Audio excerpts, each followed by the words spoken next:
Hi friends, ఇక్కడ ఒక అద్భుతమైన చెట్టు చూడండి. ఈ చెట్టు ఏమి నేర్పిస్తుంది? తన జీవితంలో ఎలాగైనా సరే జీవించమని నేర్పిస్తుంది. ఆ చెట్టు తన విత్తనం అక్కడ పడింది, జీవం అక్కడ ప్రారంభించింది, తన జీవితాన్ని ప్రారంభించింది. కానీ మట్టి లేదు, నీరు లేదు, అయినా బతికి చూపిస్తుంది. ఎలాగైనా బతకాలి, ఈ జీవితాన్ని ఎలాగైనా సాధించుకోవాలని ఆ విపత్కర పరిస్థితుల్లో, అంటే ఆ రాయి, అందులో ఉన్న మట్టి, ఆ కొంచెం మట్టి, ఆ కొంచెం నీళ్లతో అది తన జీవితాన్ని సాగిస్తుంది.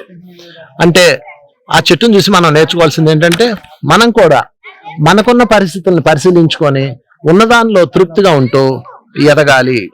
మనకున్న అవకాశాలను ఉపయోగించుకొని మనం మన జీవితాన్ని సౌందర్యంగా మలుచుకోవాలి అని మనకి ఈ చెట్టు చెప్తుంది. కనుక ఈ చెట్టు నుంచి మనం నేర్చుకోవాల్సిన గొప్ప పాఠం ఏంటంటే, స్ట్రగుల్ ఫర్ ఎగ్జిస్టింగ్.